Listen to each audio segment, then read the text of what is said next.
नमस्कार. आजच्या या खास विश्लेषणात तुमचं सगळ्यांचं मनपूर्वक स्वागत आहे.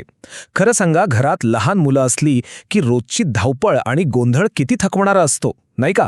सतत इकडून तिकडे पळणारी मुलं, त्यांचा गोंधळ आणि उडणारी आपली तारांबळ, हे सगळं आपण आज अगदी सोप्या भाषेत समजून घेणार आहोत.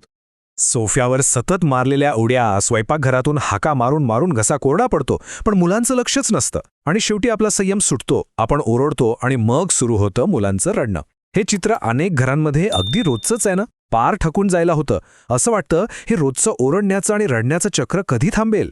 चला तर मग आज या विषयाच्या अगदी मुळाशी जाऊया आणि पाहूया नक्की काय चुकतंय आणि आपण ते कसं सुधारू शकतो. सगळ्यात आधी ना, एक गोष्ट अगदी मनाशी पक्की करा. मुलांमध्ये कोणताही दोष नाहीये. हो, हे अगदी 100% खरं आहे.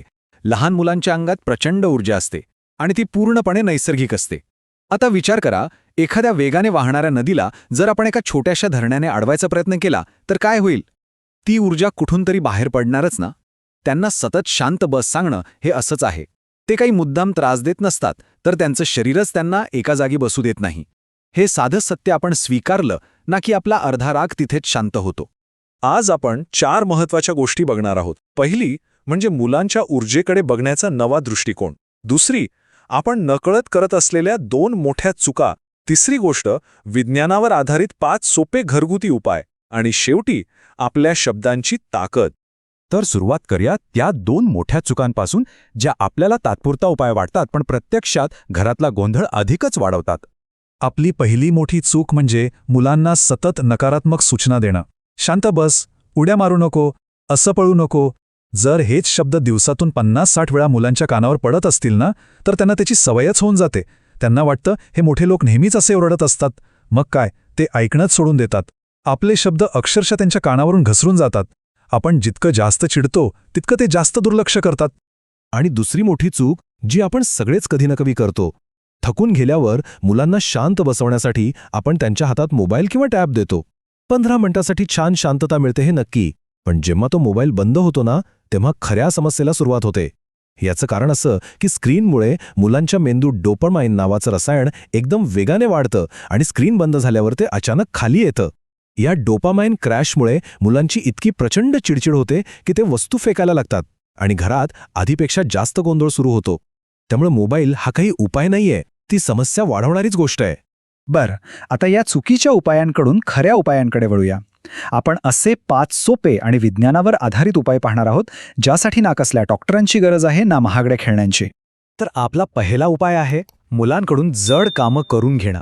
ऐकायला थोडं विचित्र वाटतंय ना, पण यामागे भक्कम विज्ञान आहे. मुलांना दुकानातून आणलेली धान्याची पिशवी उचलायला सांगा, पाण्याच्या बाटल्या भरायला सांगा किंवा कपड्यांची टोपली एका खोलीतून दुसऱ्या खोलीत न्यायला सांगा. भिंतीला जोराने धक्का मारण्याचा खेळ त्यांच्यासोबत खेळा किंवा पाठीवरून हळूहळू चालायला सांगा.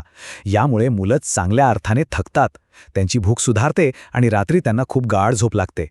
यातला सर्वात महत्त्वाचा मुद्दा असा आहे की मुलांच्या स्नायूंना आणि सांध्यांना एका विशिष्ट शारीरिक दाबाची गरज असते. या दाबामुळेच त्यांच्या मज्जासंस्थेला शांत होण्यास मदत मिळते आणि शरीरातली ती अतिरिक्त ऊर्जा योग्य मार्गाने बाहेर पडते. एकदा का ही ऊर्जा बाहेर पडली की त्यांचं वागणं आपोआप सुधारतं.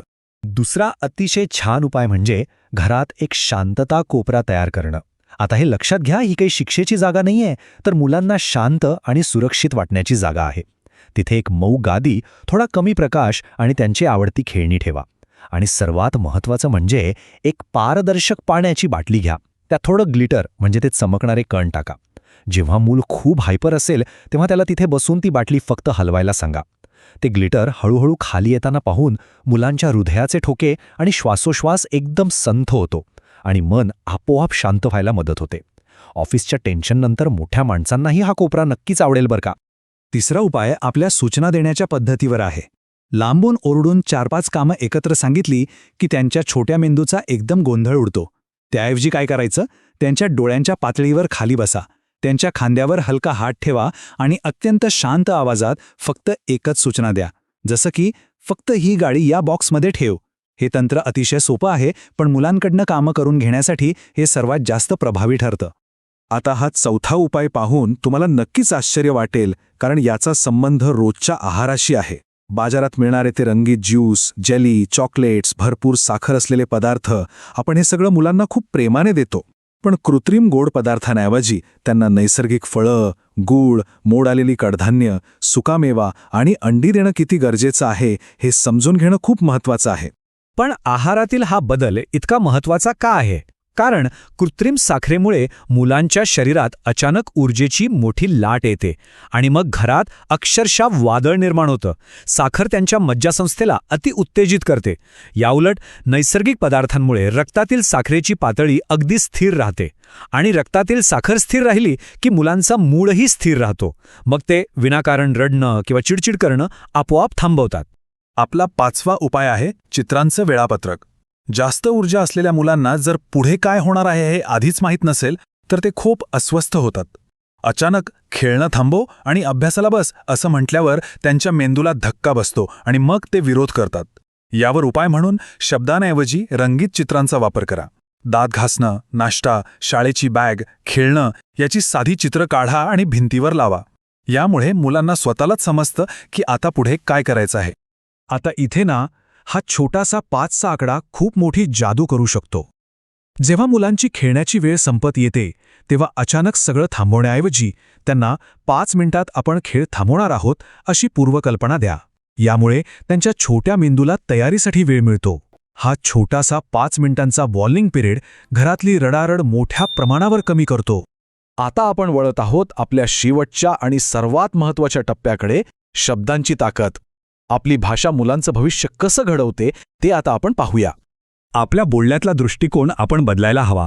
इतरांसमोर माझं मूल खूप खोडकर आहे किंवा ते अजिबात ऐकत नाही असं म्हणण्याऐवजी अत्यंत प्रेमाने आणि अभिमानाने सांगा की माझं मूल खूप ऊर्जावान आणि उत्साही आहे. एक गोष्ट कायम लक्षात ठेवा, मुलं आपण दिलेलं हे लेबल त्यांच्या मनात कायमचं साठवून ठेवतात. जर आपण त्यांना सतत चुकीचं ठरवलं तर ते स्वतःला सुधारण्याचा प्रयत्नच सोडून देतील. म्हणून नकारात्मक शब्दांऐवजी सकारात्मक शब्दांची ताकद नक्की वापरा.